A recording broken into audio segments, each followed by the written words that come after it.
Welcome to Municipals or Foes, at the crossroads of seriousness and silliness. A look at small town politics in rural Oklahoma. We're just two city council members discussing if your municipality is really your friend or your foe. I'm Lauren Fuller, along with my co-host Mike Similescu. And today, our special guest is our city manager here in Durant, Oklahoma, Miss Pam Polk. Pam, welcome to the show. Well, Yes, welcome, thank Pam. you. I believe now this is probably my second podcast. So this is great. Yeah. Exciting times. Well, Pam, tell us a little bit about yourself. Like, how did you end up in Durant, and what brought you here? Okay. Well, how did I moved from Durant? So about 29 years ago, when I, went out and did whatever I was going to do. I had never thought about being a city manager, but we moved all the way out to southwestern Oklahoma. And the city council, a couple of the city council people there called me and asked, "Hey, would you be interested in being city clerk?" So I started out as a city clerk in a town of about 4,200 population. I have my business administration management degree from Southeastern Oklahoma State University, and also my master's degree, which way back when I went to school, Southeastern didn't have enough doctorates or PhDs for you to have an MBA, so they had to call it a Master's of Administrative Studies. So that's what I have, but I do have family here and in the area, and just felt like I could come home and hopefully, and I think I really can, to help move Durant forward. All right. Thank you, Pam.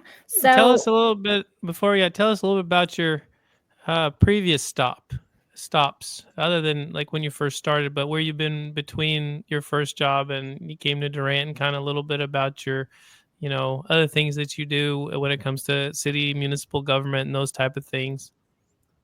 Okay, yes. So after I was recruited to Collinsville, Oklahoma, which is about 20 minutes north of Tulsa. It's in Tulsa County. And I have spent the last 19 years there as city manager, and just, helped to grow that city. There's a lot of things going on in Collinsville and that whole area. I have served on the Oklahoma Municipal Assurance Group Board, which insures Oklahoma cities and towns for the last, I think, 17 years, which is an elected position by the peers in the cities that participate in all the insurance programs through the Oklahoma Municipal League. For the last year and a half, I have been president of the Oklahoma Municipal League, which that organization works to train city officials, and we work on bills. We have lobbyists, to help better Oklahoma cities and towns in that realm. So I was the first female ever appointed. I guess you're elected by that board in 105 years of the organization. So that was pretty exciting. But my tenure will end in September. I will have been president for 2 years, and then the vice president will step up to be president. And I'm told by little birdie that you're going to be making a special trip soon. Yes, I am. So Durant participates in the National League of Cities, as does the Oklahoma Municipal League. So the director, Mike Fina, and I, and Scotty White, he's the mayor, and Poto, he is the vice president right now, will be making that trip for the National League of Cities Conference, and we have been invited to the White House. So we will be getting to go to the White House. So I'm pretty excited about that. That's exciting. That's big news. I think that's exciting for Durant. I think, and for you as well, obviously. Not everybody gets to go to the White House, so I think that's awesome. I'm really excited about it. Now I'm thinking, ooh, what do you wear to the White House? Yeah. well, let's talk a little bit about the form of government we have here in Durant, Oklahoma. We have what's called a council manager form of government where the dynamics can change between a city manager and a city council depending on how these things are set up. And so, Mike, do you want to talk a little bit about what exactly a city manager form of government is? Sure. I think so. I think currently how things work is the council is elected by the people, right? We have 5 of us, and we're elected by the whole city, even though we each represent different wards. Uh, Mayor Tucker is at large, right? So can live anywhere in the city. We get together and we vote for, or we select a city manager or continue the city manager that was there, depending on the circumstances. And the city manager, what the city manager does is pretty much is like a CEO type situation. So they will run the day-to-day operation of the city, the administration, pretty much execute our vision of what we want the city to be. So we're supposed to be more of the overarching vision type of the situation, and they're supposed to be more of the nuts and bolts. Hey, she's responsible for making sure the water is running, making sure the trash trucks are collecting trash, making sure that phone calls are answered, day-to-day management of the city. So that's not our purview. A lot of times you get questions from people say, hey, can you help me with this? Well, I can't really tell people to do certain things at the city, but we can, the city manager's in charge of that, and they can, help you with certain things. So I think that's a bit of a misunderstanding. So that's kind of how that works, is we're supposed to have a bigger vision, and then they're supposed to implement that vision. Yeah, I think a good way to look at it is if you have 3 branches of government, we as council are the legislative branch. We're over the policies and procedures, whereas our city manager is the executive branch, and they're carrying out the things. And so Pam has had a lot on her plate as the city manager and carrying out a lot of these visions and policies for us. And one of them has been our renovations at the city hall, because well, let's all be honest, it was not a very warm, welcoming place in the first place. And everybody was lost in there. You couldn't find your way around. So Pam, tell us a little bit about what happened here, because we've had some people complain about these renovations, and we were all a little shocked because we saw the need for it. But as with anything, everybody's worried about the money. Where's the money coming from? And we as council entrust you with carrying out the budget and all the things. And so those were some of your calls. One of the first things we had, Mike, right off the bat when Pam came, was we changed a policy about how much the city manager could spend without asking for approval. And so some of that spending happened on these renovations, and there were people upset about kind of the price tag involved with this. So Pam, tell us a little bit about these renovations. Okay, well, I first want to say that it was kind of ironic because the entire interior of City Hall was painted this almost brown, depressing color. And when we started checking into doing renovations, that color was called institutional beige. And Ew. I just had to laugh about it. I'm like, wow, well, that's very fitting, I guess. But as you said, Lauren, it was so unfriendly. A person would walk in the front door and you had no idea where to go, very closed off. And I want to say that, the carpet, there was carpet in here that I think staff that's been here a long time told me was 25 to 30 years old. And it looked like it, and it smelled like it. But the first thing we had to do was get the roof fixed, because the roof leaked on the eastern side of this building. So the first thing we had to do was get that fixed. And then I went down in the basement. I said, what's this door? Somebody said it's the basement. So I go down in the basement, and the basement is standing in water. And so that took a new hot water heater. That hot water heater that was down there was so antiquated. It was huge. Like, staff had to cut it up to get it out of the building. So we've updated that. But that's the things, that we had to start with. But I can tell you, people may get upset, but people were getting sick in this city hall. there was mold. It smelled bad. Just, different health issues going on. And I think once now we get past this flu season, it will be so much better. The odors are gone. The mold is gone. We've fixed the roof from leaking anymore. New flooring. But one of I think the best things we did, we got to looking, there was really kind of an empty office when you came in City Hall. Totally, it was totally blocked off when you come in the front door. So we said, hey, let's cut a window here, hire a receptionist. This person will greet people, answer the phone, direct people. And we have gotten so many compliments on just doing that. And all it was, knocking a hole in the wall and setting a friendly face in there. And her name is Yvette, and she does a very good job. She's very good with the public. That has helped tremendously. And painting, that we've had the whole inside painted. You can see it back there. It's like a creamy white, but it has made a world of difference to the staff because it just makes a new energy and a new excitement, not just for the staff, but for the citizens that come in too, because now you can actually be greeted by a person. I was going to say that's one of the biggest things I feel like, even talking about adding a receptionist and a smiling, greeting face, is that culture and that relationship with the community and their experience with the City Hall and the staff. And so, I mean, that to me is well worth it. It makes a world of difference in the attitude. And like I said, the energy and excitement that says, that, hey, we're doing something positive here, even though it just be paint and flooring.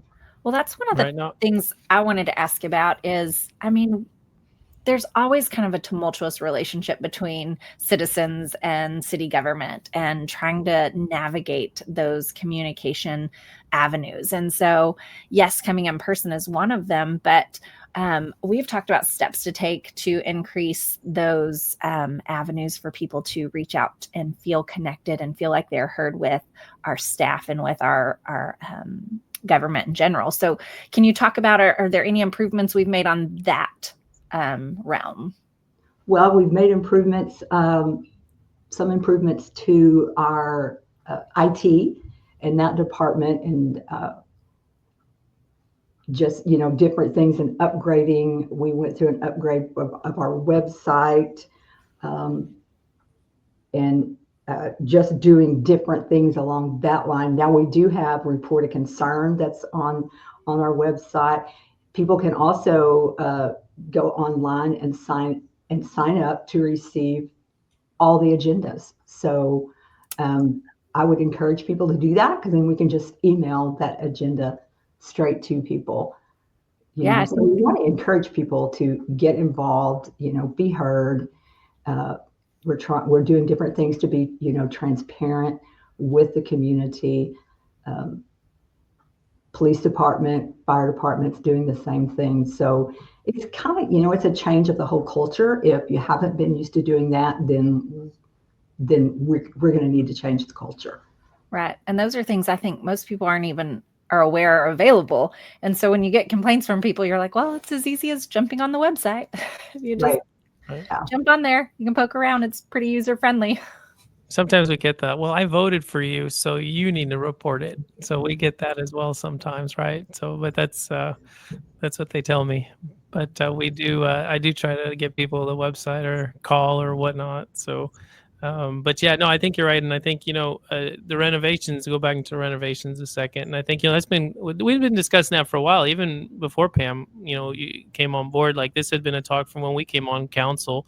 They had done some stuff and they wanted to do more, and it was always I feel like there was always for lack of a better word, everybody's always afraid to pull the trigger, right? They're like, well, it may cost too much and stuff, or it may not be the best source of spending. But I mean, sometimes it represents our city, right? So if you go into a place that's dark and moldy and there's nobody to talk to, and I mean, who would want to work in a place like that, right? So you can't change the culture without changing just the bricks and mortar of the situation, right? If it's not, a welcoming place, or if it's not a somewhat of an updated place. I mean, it leaves the citizens and the workers a sort of a, kind of bad feeling about, well, what's going on in here? How can we do certain things if we can't even have our own house, appropriate? So I And think that's that's important. absolutely true, Dr. Similiscu.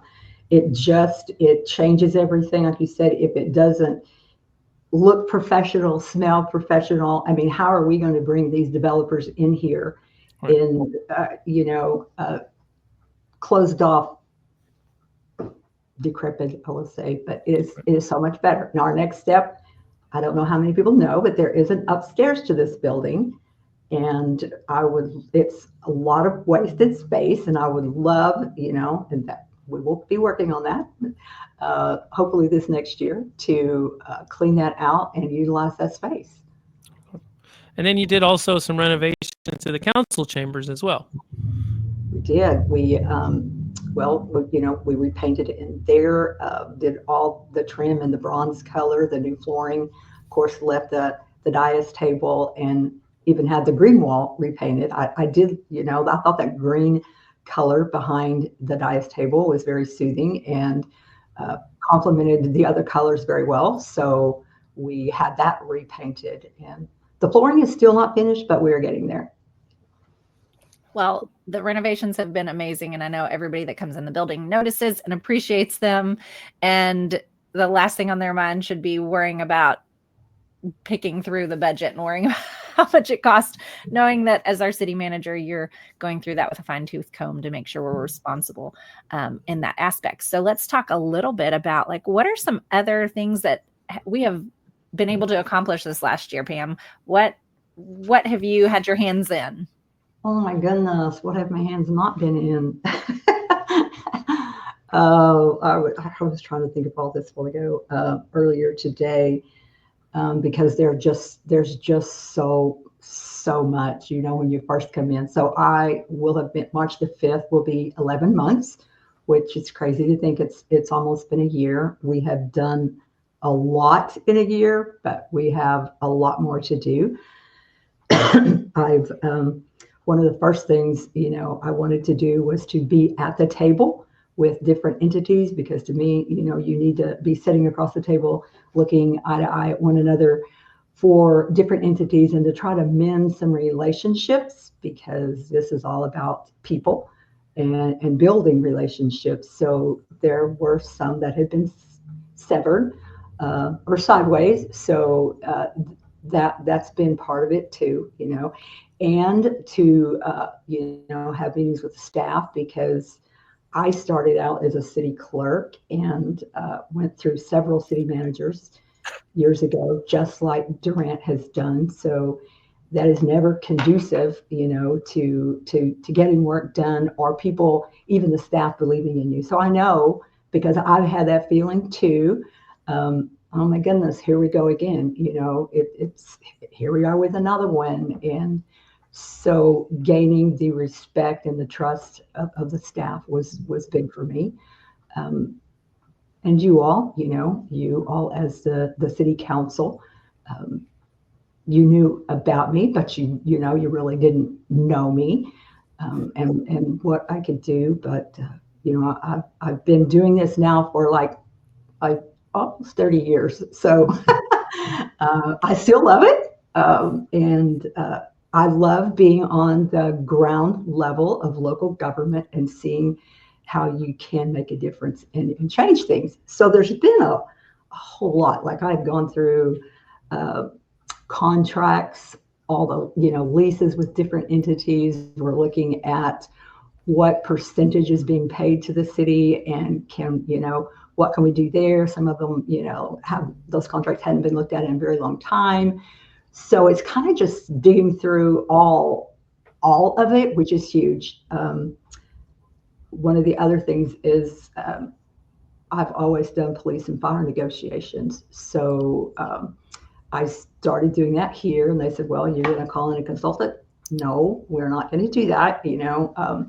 It's all about, to me, sitting down and listening to one another and creating those relationships and that trust, so that people believe you when you say what you can do, and this is what we're going to do, and we're going to move forward this way.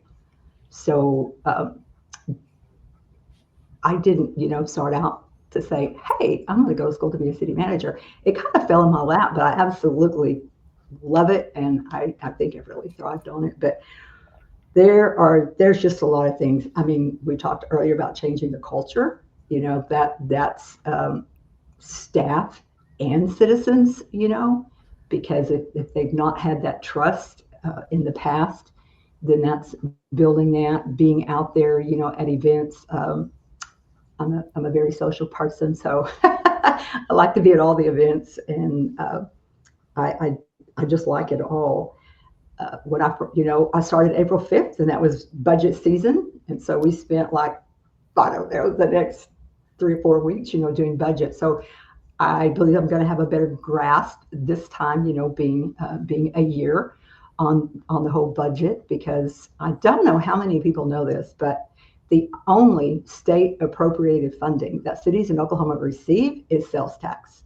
So cities fight for commercial or developments so that we can get sales tax. Now, we are the only state, I want you all to catch that, in the nation that has that system. Other states receive ad valorem. So when people come to me and say, I pay my taxes, you need to fix my pothole, or you need to do this, I'm going to say, well, unless you buy something inside city limits, we don't get any of that money. And people are normally shocked by that because they think we do. Yeah. So as ad valorem, you mean property taxes. Maybe Right. not everybody understands what ad valorem taxes mean. So I think that's important. I think that's an important lesson for everybody as we go forward here. There's been some discussions about tax reform at the Capitol and that type of stuff. Is how are we going to, if there's going to be tax reform, how is that going to affect our cities?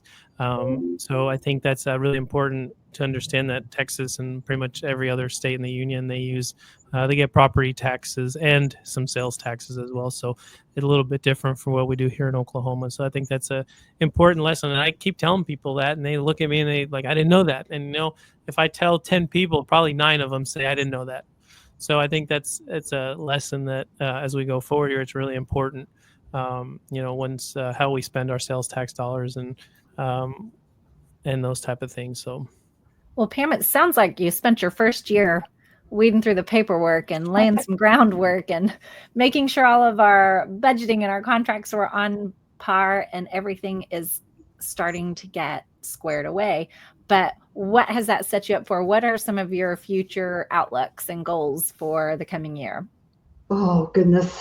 Well, everything is so expensive now, so I do appreciate the council changing, the city manager's spending limit to that $50,000, because you really can't buy a whole lot in the way of either development or infrastructure or materials or supplies for a city that a city needs. So thank you for that.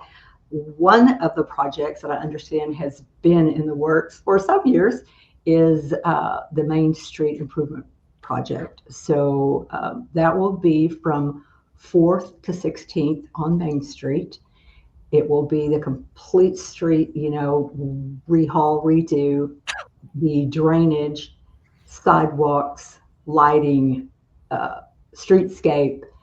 And we do have some engineers' estimates, met with both sets of engineers last week so that I could get on the same page with them to say, hey, what process are we in? And I need to move this forward. That project is estimated about $35 million. So it will be coming to you all as the city council to approve the next step to continue to pay the engineer to finish out that project, because they do not have it fully designed yet. Now, there will be many more meetings on this, on the design. So people, don't get excited. We want your input.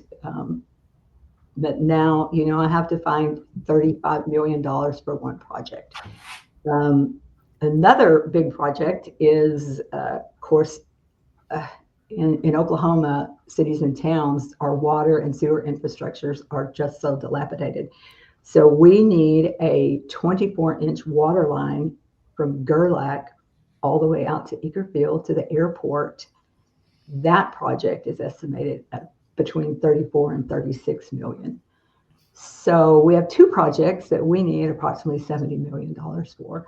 But, you know, at some point, and I think that's hasn't happened a lot here in the past, is that we have to invest in ourselves.